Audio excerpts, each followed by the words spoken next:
Salut tout le monde, c'est Benoît F1 et aujourd'hui on se retrouve pour une nouvelle vidéo sur ma série où on passe en revue tous les pilotes de la saison 2019 de Formule 1 et aujourd'hui on va parler de Sébastien Vettel.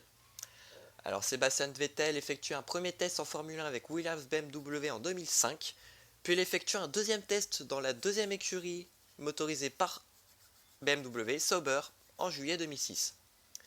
Un mois plus tard, en août 2006, à l'occasion du Grand Prix de Turquie, et suite à la titularisation de Kubica à la place de Jacques Villeneuve, il devient troisième pilote Sauber et prend part même au FP1 en Italie où il fera le meilleur temps de la séance.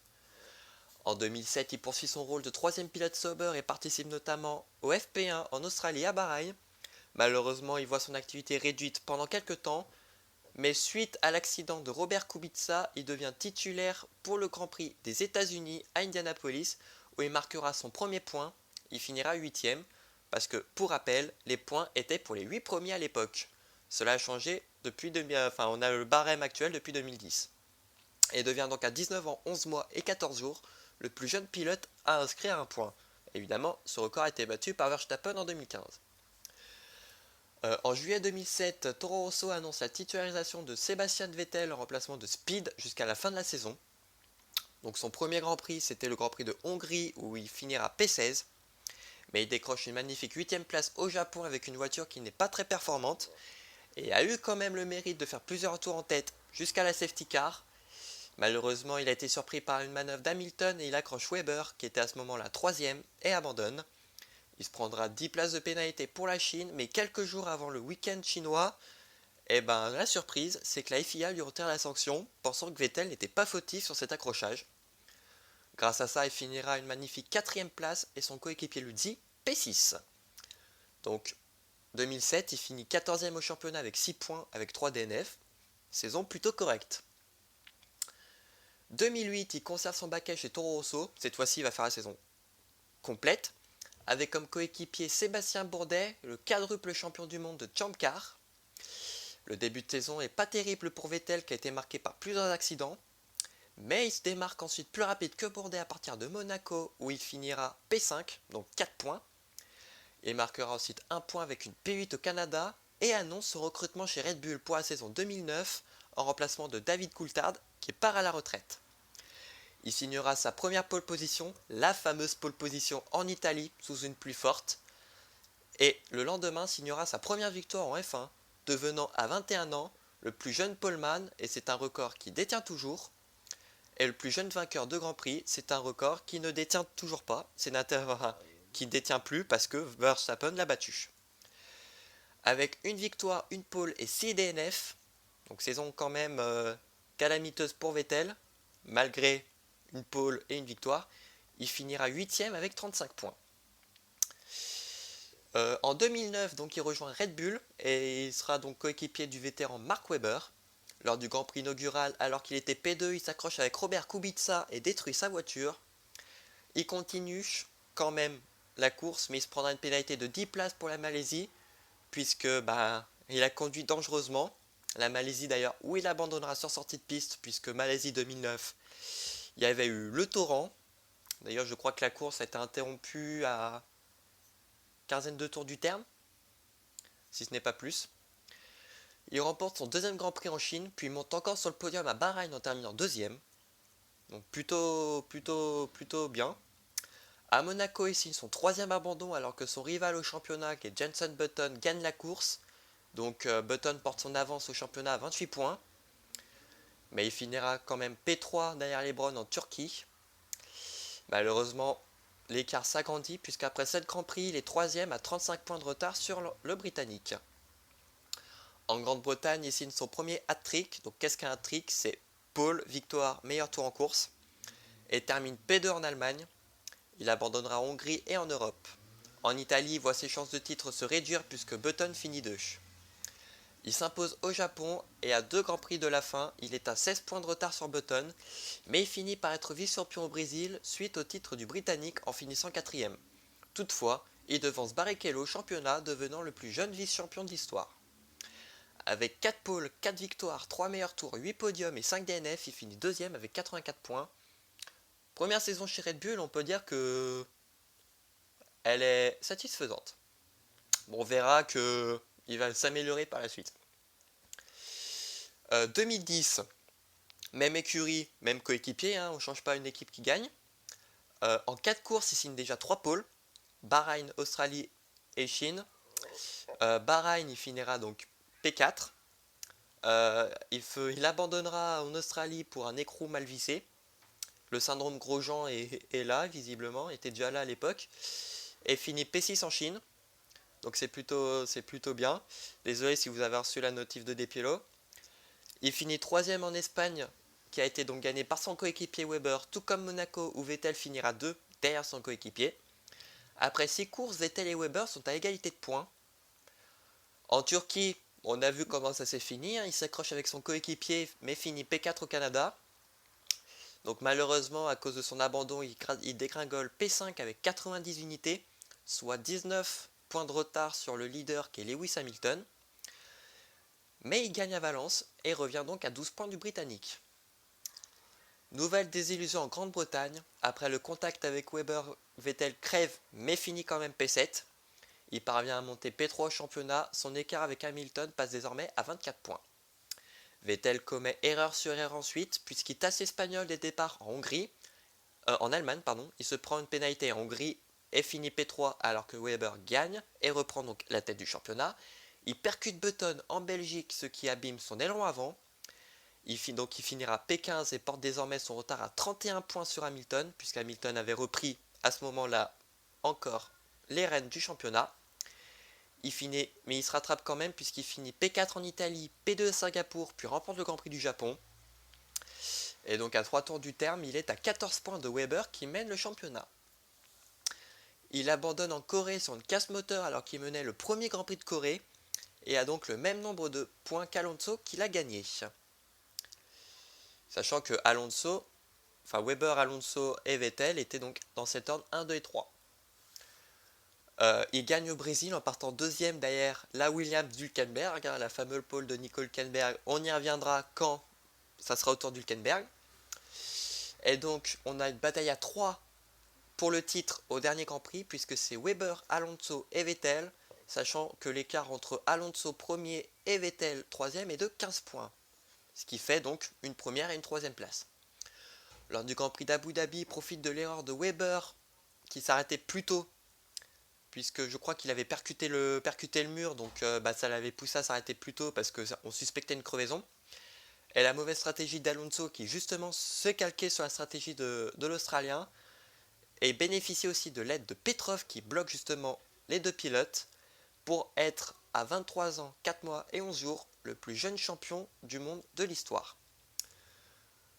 Alors 2010 c'est 10 pôles, 5 victoires, 3 meilleurs tours, 10 podiums, 3 DNF et 256 points. Pour un champion du monde, c'est plus que très bien là. C'est exceptionnel. Alors 2011, il confirme son rôle de tenant du titre en signant 3 pôles en 3 grands prix, dont 2 victoires en Australie et en Malaisie. Puis il s'impose à nouveau en Turquie, puis en Espagne, et encore une victoire à Monaco. Donc après 6 grands prix, on peut dire qu'il met la misère à tout le monde, puisqu'il a 58 points d'avance sur Hamilton qui est deuxième. Il mène tout le Grand Prix du Canada, mais malheureusement au dernier tour il est poussé à la faute par Button, puisque Button, souvenez-vous, la remontée que Button a fait, il est magistral. Mais il gagne encore de nouveaux points sur Hamilton, donc il n'a pas tout perdu. Lors de son Grand Prix national, la qualif met fin à une série de 14 premières lignes d'affilée, donc sacré stat quand même, et par P3 mais finira P4. Après la trêve estivale, il remporte le Grand Prix de Belgique et d'Italie, puis gagne pour la première fois Singapour. Malgré la victoire de Button qui était son seul et unique rival, Vettel deviendra le plus jeune double champion du monde à 24 ans et 98 jours. À 3 Grands Prix du terme, Red Bull devient double champion des constructeurs et enregistre son seul abandon à Abu Dhabi sur une crevaison, mettant fin à, écoutez bien, à 19 courses consécutives dans les points. Alors 2012 c'est 15 pôles, 11 victoires, 3 meilleurs tours, 17 podiums. Sachant que 2011 c'est quand même 19 courses. Donc chapeau. 1 DNF et 392 points. Donc pour l'instant, il détient le record de points pour l'instant, 392. 2012, il commence sa saison plutôt mal. Bon, sauf l'Australie. Partant P6, il finit P2 en Australie. Mais en Malaisie, il se fait percuter par Narain Karthikeyan et crève. Et en finissant 11ème, il dégringole à la 6ème place au championnat. Donc pas terrible quand même pour un double champion. Et puis c'est pas fini puisqu'en Chine, il ne passe même pas à la barre de la Q2 et démarre 11ème mais finit P5 derrière Hamilton et Weber. Il gagne à Bahreïn avant de finir 6 en Catalogne et 4 en Principauté.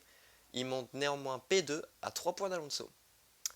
Et à égalité de points avec Weber. 76 pour Alonso et 73 pour les deux pilotes Red Bull. Ces déboires continuent.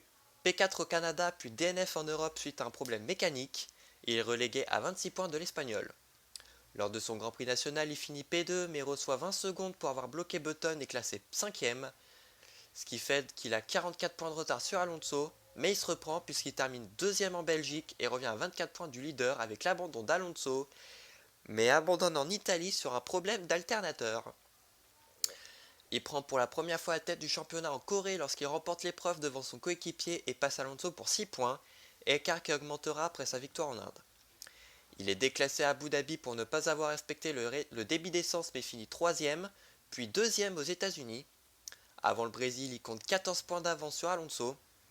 Partant 4ème et Alonso 7ème, il se fait percuter par Senna et repart dernier. Mais étant donné que la Red Bull était la meilleure force du plateau, il n'a pas eu de mal pour faire une remontée jusqu'à la 6ème place, ce qui lui suffit malgré la 2ème place d'Alonso pour devenir le plus jeune triple champion du monde avec 6 pôles, 5 victoires, ses meilleurs tours, 10 podiums, 2 DNF et 281 points. Et puis, vous allez voir que c'est pas du tout fini. 2013, 2 podiums en 2 courses, avec une P3 en Australie et une victoire en Malaisie, en ne respectant pas le multi-21. Weber était plus rapide que Vettel. Vettel a eu la consigne de laisser passer Weber, qu'il n'a pas respecté. Évidemment, les consignes d'équipe sont faites pour ne pas être respectées.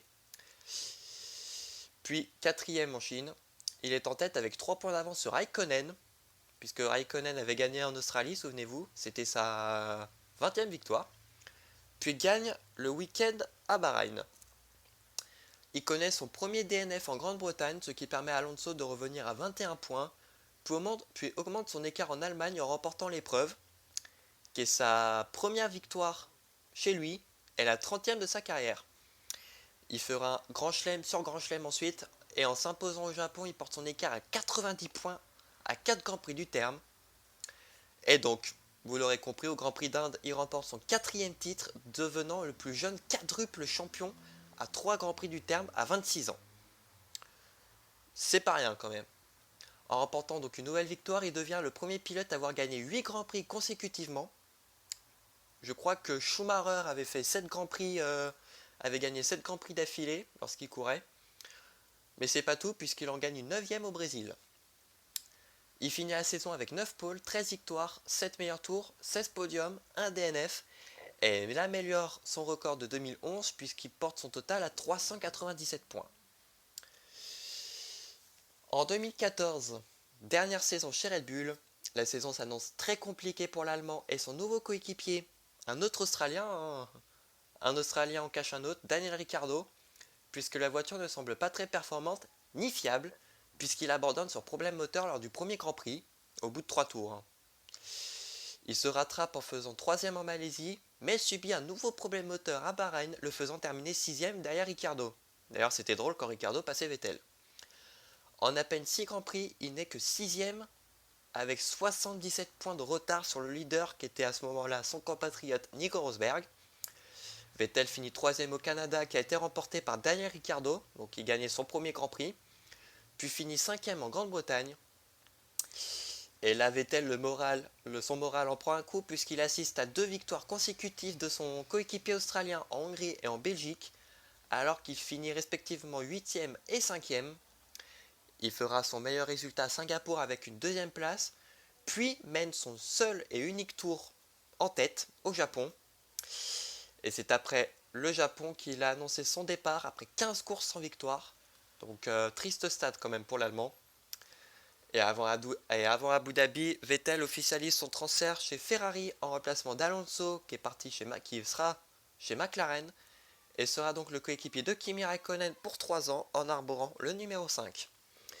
Il finira donc la saison malheureusement 5ème avec 167 points et uniquement 2 meilleurs tours, 3 DNF et 4 podiums, sachant que son coéquipier finira 3ème.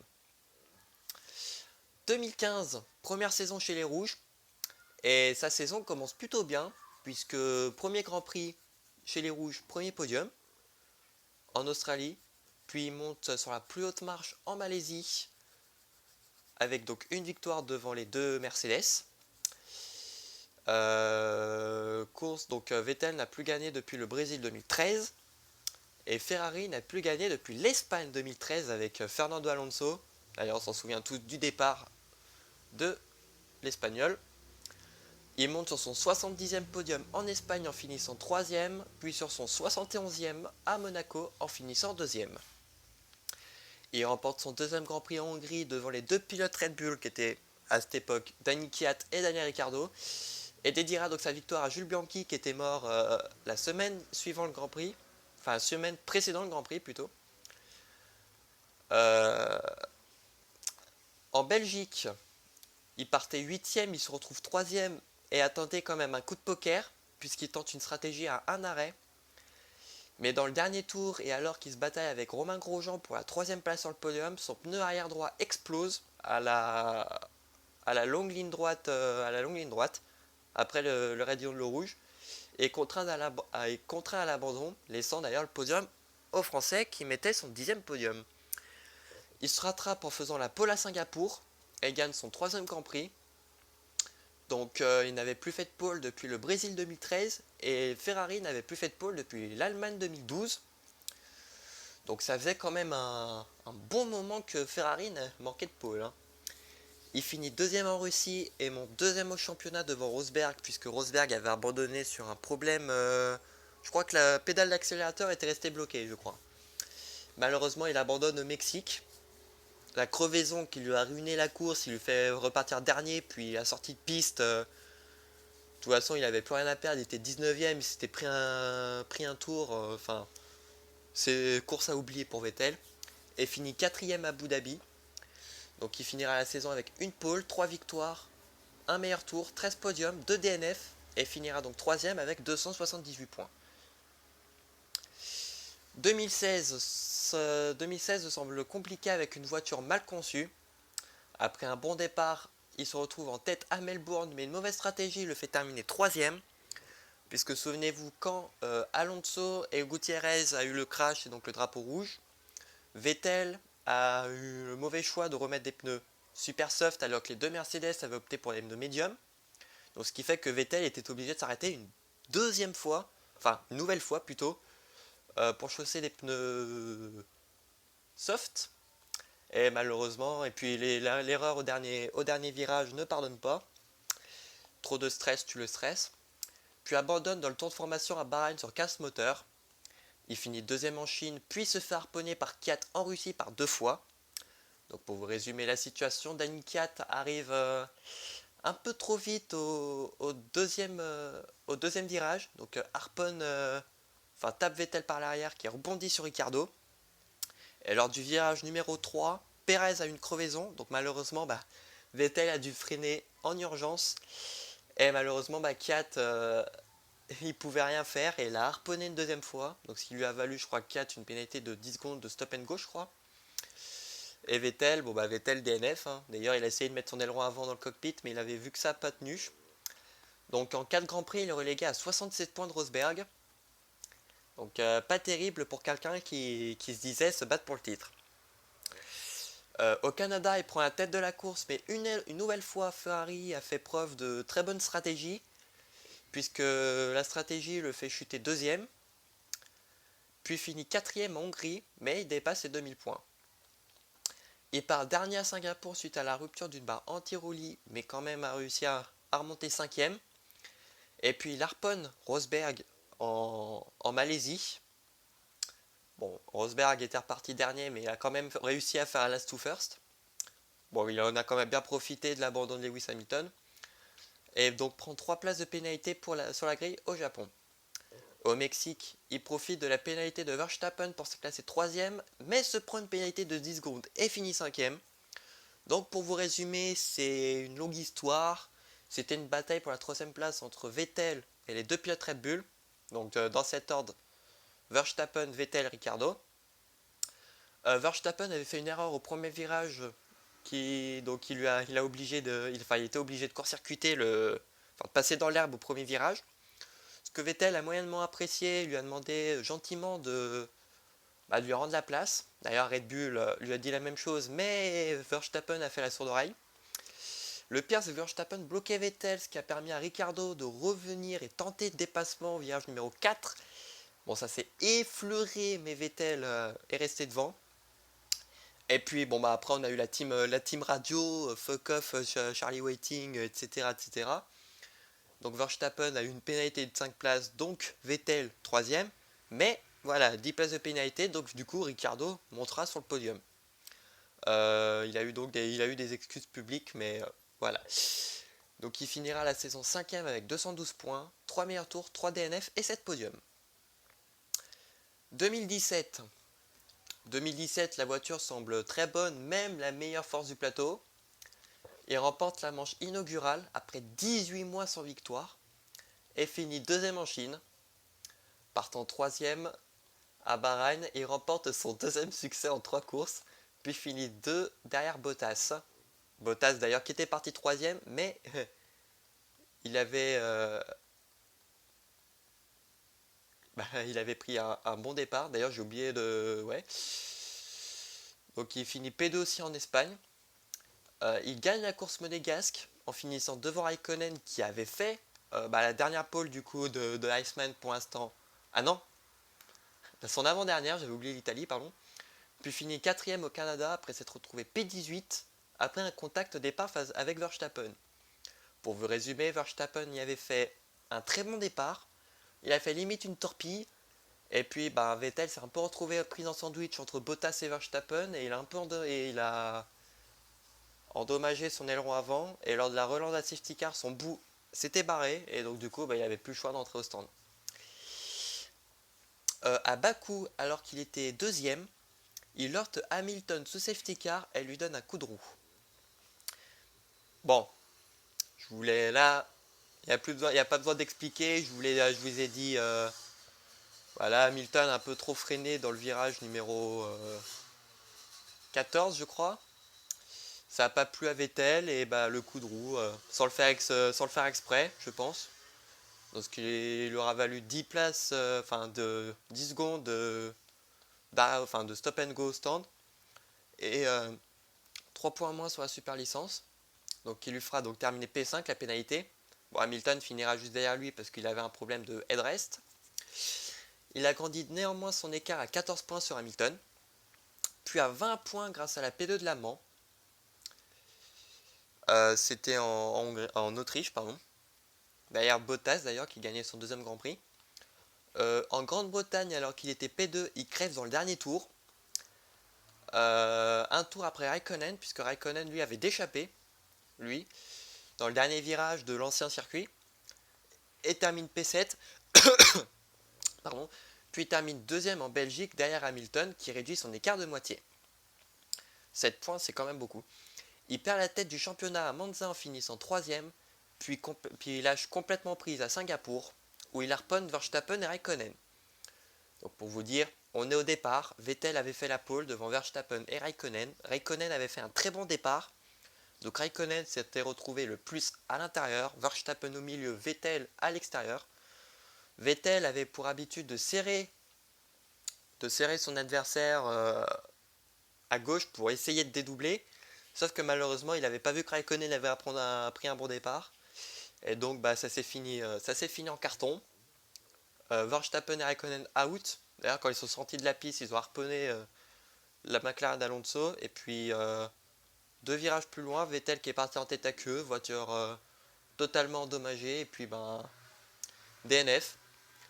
Et Hamilton a gagné la course, donc il porte son avance à 28 points, qui doublera à 59 après son abandon au Japon, sur 15 bougies, la fameuse bougie japonaise.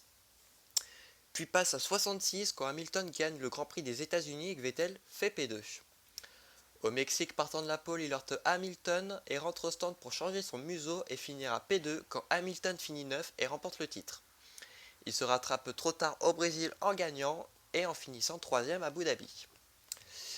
Il finit la saison 2ème avec 317 points avec 4 poles, 5 victoires, 5 meilleurs tours, 13 podiums et 2 DNF. Maintenant on va passer à 2018. 2018, il fait un bon entame de début de saison puisqu'il remporte 2 courses en 2 Grands Prix, Australie et Bahreïn. Il domine la première. Bahreïn, c'était quand même, pour revenir à Bahreïn, c'était quand même de la chance parce que Vettel, il a fait plus de 40 tours avec les softs. C'était un plan B puisque Raikkonen avait blessé un mécanicien. Du coup, ils n'avaient plus de mécanicien pour le remplacer. Du coup, Vettel, on va dire qu'il était sur des œufs pendant les 5 derniers tours. Donc voilà, Vettel domine la première partie de course en Chine. Malheureusement, il se fait avoir à la stratégie par Bottas, puis se fait harponner à l'épingle par Verstappen à 15 tours du terme, qui le fait chuter en P8. En plus, il se fait ressortir de la piste par Alonso à l'escargot. À Bakou, il part en pole et il domine la majeure partie avant de se faire passer par Bottas au stand.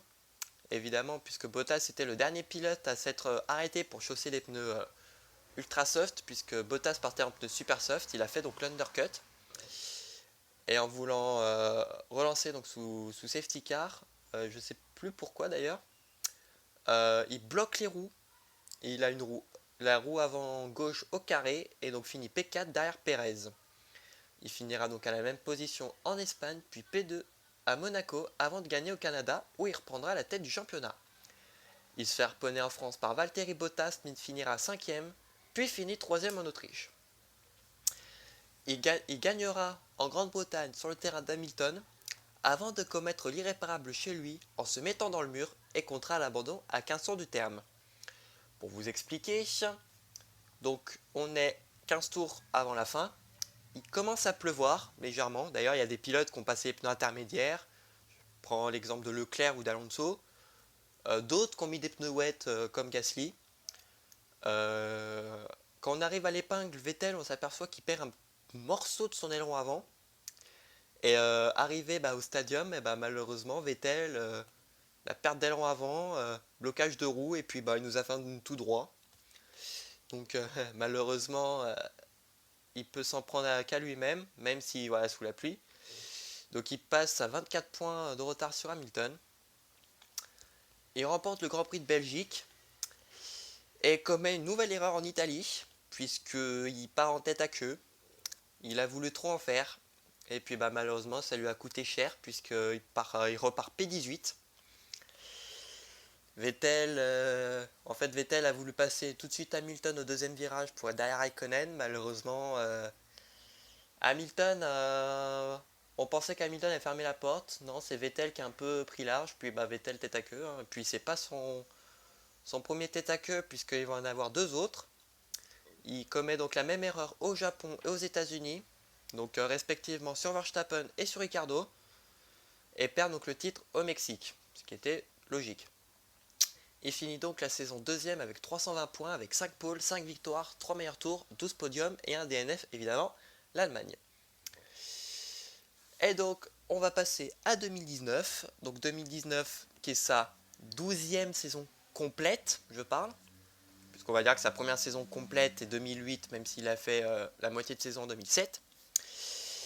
Et là pour l'instant, avec une voiture qui semble être plutôt mal née, alors qu'on pensait que Ferrari allait être la meilleure voiture du plateau, comme on le dit depuis 3 ans. Là c'est 3 podiums, si je dis pas de conneries. C'est 0 pole, 0 victoire. Donc pour faire simple, c'est 0 meilleur tour. Et il est actuellement 3ème au championnat avec 82 points. 4 points d'avance sur Verstappen et plus de 20 points d'avance sur Leclerc. Après, Vettel, faudrait peut-être qu'il se relève un peu mieux, même si le Canada, ils ont prévu le tout. Ils ont prévu des améliorations pour Ferrari. Bon, Mercedes, on a prévu aussi. Après, il faudrait peut-être que Vettel pense à gagner une course ou continuer à être devant, continuellement devant Verstappen, puisque Verstappen fait quand même une bonne saison. On y reviendra mardi, du coup, quand on reviendra à lui.